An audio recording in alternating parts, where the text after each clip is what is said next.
Hello guys, welcome back to our channel Sagarika Dhananjay lifestyle. তো আবার চলে আসলাম একটা রেসিপি নিয়ে, রান্নার রেসিপি।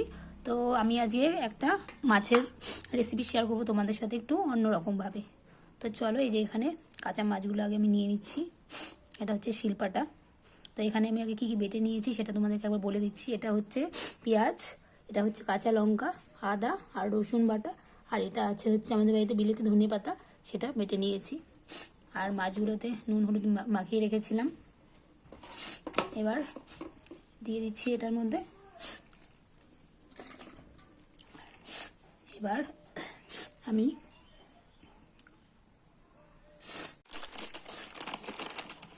দিয়ে দিচ্ছি এবার পরিমাণ মতো দিয়ে দেবো হলুদ গুঁড়ো। এবার দিয়ে দেবো জিরে ধনে গুঁড়ো। এবার এগুলো সব একসাথে মিশিয়ে ভালো করে মাখিয়ে নেব।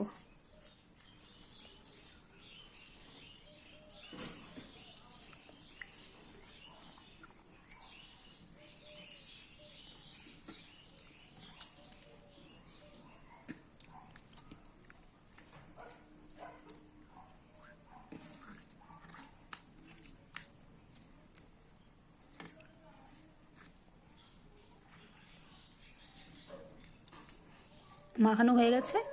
এবার আমি এই যে এই কড়াটার মধ্যে মাছ ভাজা তেল আছে, আমি এখন এটার মধ্যে দিয়ে দেব।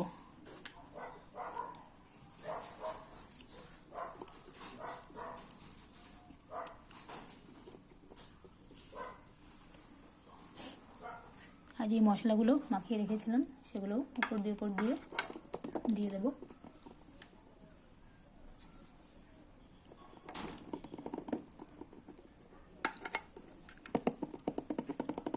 আমি 4 পিস দিয়েই করছি, আপনারা চাইলে এর বেশিও দিতে পারেন।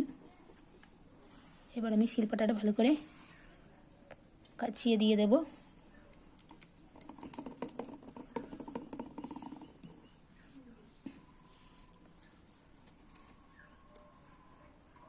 আর দিয়ে দিব অল্প কুচনো টমেটো।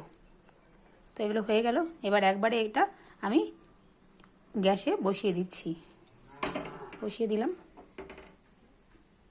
চাপাটা কিছুক্ষণের জন্য তুলে নিয়েছি। এবার আমি এটার মধ্যে দিয়ে দেব সামান্য অল্প সর্ষের তেল কাঁচা। ব্যাস, দেওয়া হয়ে গেল। একটু ভালো করে নেড়ে দেব। এখনই গন্ধটা কি সুন্দর বেরিয়ে গেছে। আর একটু মাছের গায়ে গায়ে মশলাগুলো এরকম করে লাগিয়ে দেব। তো আবার চাপা দিয়ে দেব। চাপা দিয়ে এটা আমি সেদ্ধ করে নেব। 20 মিনিট হয়ে গেছে। তো আবার চাপাটা যখন আমি তুলে দেখে নেব।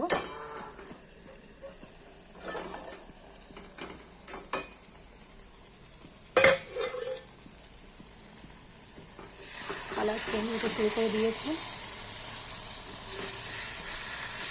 মাছগুলো আমি এবার এপিট ওপিট করে দেব।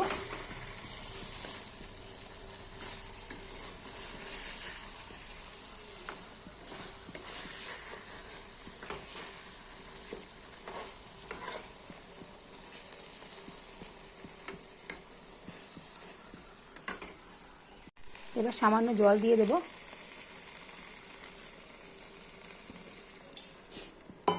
বেশি দেব না, যেহেতু এটা গামাখা হবে রেসিপিটা, তার জন্য অল্প পরিমাণে দিলাম।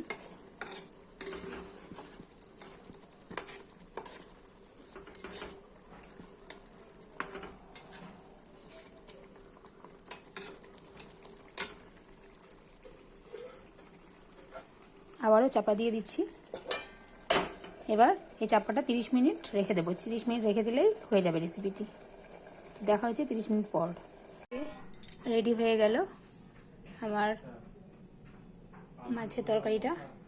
মাছটার মানে রান্নার নামটা যে কী দেবো তোমরাই বলো, কেমন হয়েছে জানিও।